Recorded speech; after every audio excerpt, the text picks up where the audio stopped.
Pakistan cricket team के white ball के head coach Aqib Javed ने भी ये बात क्लियर कर दी है कि ये जो जिम्बाब्वे के खिलाफ पाकिस्तान की वनडे सीरीज होने जा रही है, ये आखिरी सीरीज है जिसमें पाकिस्तान एक्सपेरिमेंट करेगा। इसके बाद चैंपियंस ट्रॉफी तक पाकिस्तान ने कोई एक्सपेरिमेंट नहीं करना। और 5 प्लेयर्स ऐसे हैं जो बिल्कुल एज पे हैं, जो अगर इस सीरीज में फेल होते हैं तो फिर वो चैंपियंस ट्रॉफी तक पाकिस्तान के ओडीआई स्क्वाड में शामिल नहीं हो सकेंगे।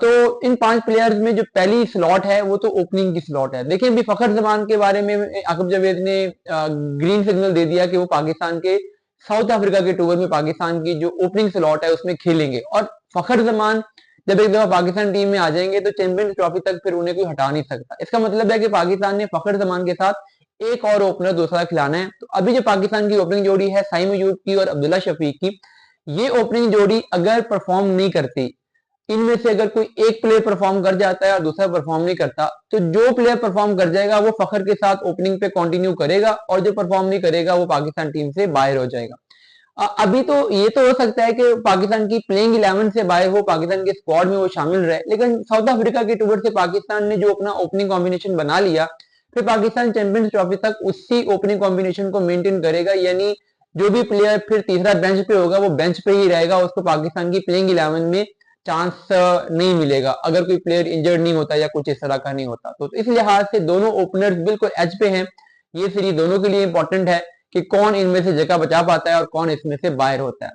फिर जो हमारे पास मिडिल ऑर्डर के ऑप्शन है, उसमें अभी बाबर आजम इस जिम्बाब्वे की सीरीज में, चूंकि उनको पाकिस्तान ने रेस्ट करवाया हुआ है, वो इस सीरीज में है नहीं, तो हसीबुल्ला भी और कामरान गुलाम भी, इन दोनों को पाकिस्तान इस सीरीज में मिडिल ऑर्डर में ट्राई करेगा। मोस्ट प्रोबेबली हसीबुल्ला शायद नंबर 3 पे खेलेंगे, फिर 4 पे रिजवान होंगे और 5 पे कामरान गुलाम आ जाएंगे।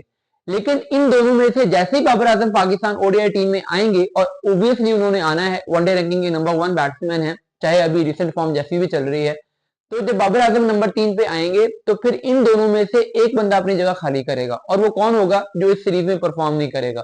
तो इस लिहाज से हसीबुल्ला और कामरान गुलाम भी एक बिल्कुल टफ कंपटीशन में है, एज पे हैं।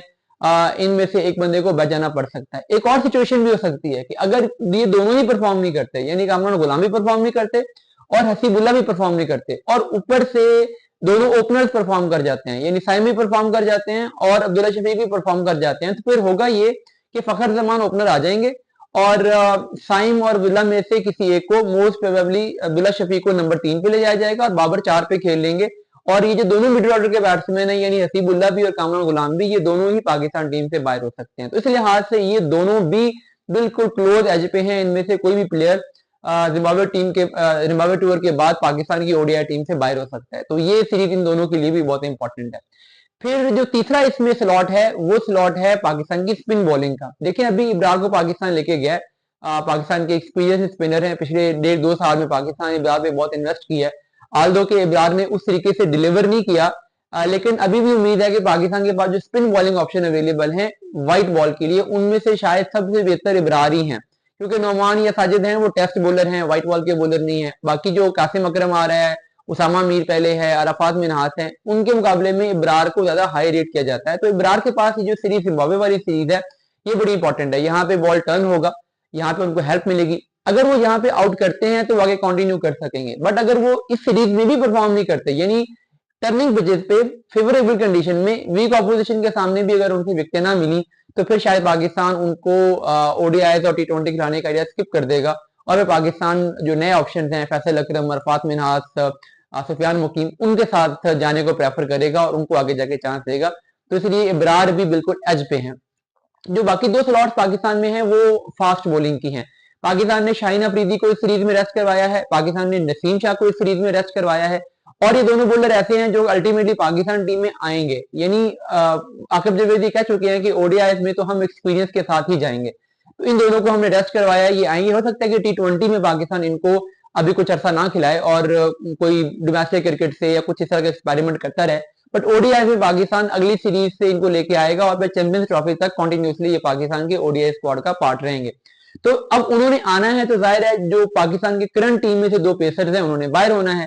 तो उस लिहाज से पेसर जो पाकिस्तान टीम के साथ गए हुए हैं, हारिस रऊफ के अलावा बाकी जितने भी पेसर्स हैं, चाहे वो हसनैन हो, आमिर जमाल हो, दानी हो, इन सब के ऊपर एक तलवार लटक रही है कि इनमें से कोई भी बाहर हो सकता है।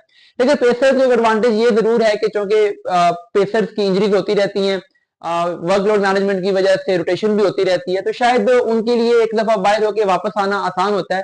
बैट्समैन अगर कोई अपनी जगह बचा जाए, मेंटेन कर जाए और कोई बैट्समैन ड्रॉप हो जाए, तो उसके लिए फिर वापस टीम में आना ज्यादा मुश्किल हो जाता है।